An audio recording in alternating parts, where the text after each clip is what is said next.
Hello friends, welcome back to my channel Karthik Telugu news. Friends, ఇవాళ ఈపీఎఫ్ఓకి సంబంధించి మరొక ఇంపార్టెంట్ అప్డేట్ న్యూస్ అయితే రావడం జరిగింది. దీని గురించి మరిన్ని విషయాలు ఈ వీడియోలో తెలుసుకుందాం. ఈపీఎఫ్ ఖాతాదారులకు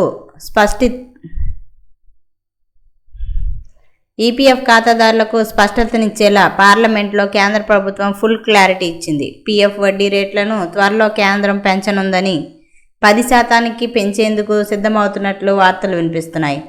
ఈ మేరకు ఎంప్లాయీస్ ప్రొవిడెంట్ ఫండ్ ఆర్గనైజేషన్ సాధ్యాసాధ్యాలను పరిశీలిస్తోందని, కార్మిక సంఘాలు దీనిపై ప్రతిపాదనలు కూడా పంపాయని ప్రచారం సాగుతోంది. ఈ వార్తలపై పార్లమెంట్ సభ్యుడు విజయ్ వసంత్ కేంద్రాన్ని ప్రశ్నించారు. ఇక అలాగే ఈపీఎఫ్ వడ్డీ రేట్లను 10% పెంచనున్నారా, కేంద్రం దీని గురించి ఆలోచిస్తుందా అని ప్రశ్నించారు. ఇక దీనికి కేంద్ర కార్మిక ఉపాధి శాఖ సహాయక మంత్రి సమాధానం ఇచ్చారు. పీఎఫ్ వడ్డీ రేటును 10% పెంచాలని కార్మిక సంఘాల నుంచి ఎలాంటి ప్రతిపాదనలు రాలేదని, ఈపీఎఫ్కు పెట్టుబడుల ద్వారా వచ్చే ఆదాయాన్ని బట్టి వడ్డీని నిర్ణయిస్తారని శోభ తెలిపారు.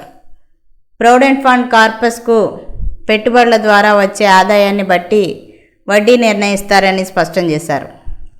ఇక ఇష్టానుసారం వడ్డీ రేట్లను నిర్ణయించడానికి వీల్లేదని, పెట్టుబడులపై వచ్చే రిటర్న్స్ను బట్టి వడ్డీ రేట్లను ఫిక్స్ చేస్తారని శోభ క్లారిటీ ఇచ్చారు.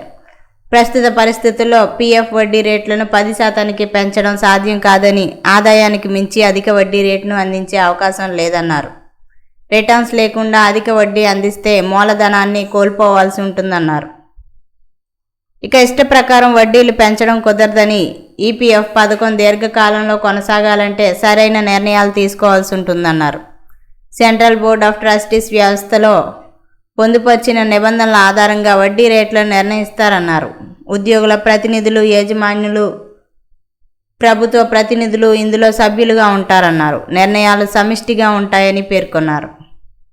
ఇక వడ్డీ రేట్లను నిర్ణయించే ప్రక్రియలో భాగస్వాములందరికీ ప్రాతినిధ్యం ఉంటుందని శోభ క్లారిటీ ఇచ్చారు. Central board of trustees, EPF కలిసి వడ్డీ రేట్లను కేంద్రానికి సిఫార్సు చేస్తాయని, కేంద్రం తుది నిర్ణయం తీసుకుంటుందన్నారు. అనంతరం వీటిని ఖాతాదారుల అకౌంట్లో జమ చేస్తామన్నారు. ప్రతి ఏడాది మార్చిలోగా వడ్డీ రేట్లను నిర్ణయిస్తారు. సో ఫ్రెండ్స్, ఇది అప్డేట్ న్యూస్. మరిన్ని అప్డేట్స్ కోసం ఛానల్ సబ్స్క్రైబ్ చేసుకోండి ఫ్రెండ్స్. అలాగే పక్కన ఉన్న బెల్ ఐకాన్ క్లిక్ చేసి వీలైతే ఛానల్కు లైక్ అయితే చేయండి. Thank you friends. Thanks for watching this video.